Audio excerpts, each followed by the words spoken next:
ছেলেকে বাসে তুলে দিয়ে এখন বাড়ি ফিরছি। আকাশের অবস্থা ভীষণই খারাপ।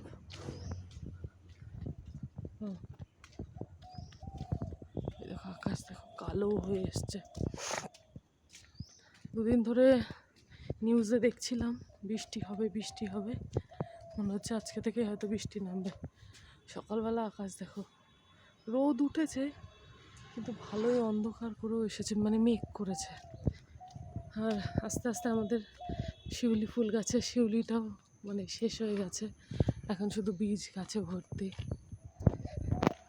তো যাই বাড়ির দিকে, রান্না করতে হবে, কারণ এই কয়দিন ছেলের বাবার কোনো ডিউটি ছিল না, কিন্তু এখন আজকে থেকে আবার ডিউটি শুরু হবে।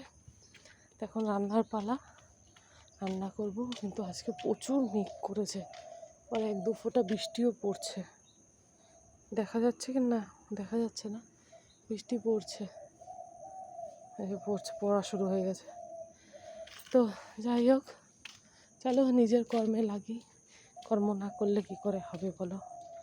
আর আমি প্রতিদিন আমার ঘরের দরজার সামনেটা জল দিয়ে ধুইয়ে দিই, কারণ রাতে অনেক কুকুর ঠুকুর শোয়। তো এবার বাচ্চারা যদি এখানে একটু বসে, মানে সকালবেলা আমার মেয়ে ঘুম থেকে উঠে এখানে একটু বসে, তো এর জন্য সুন্দর করে ধুইয়ে দিই।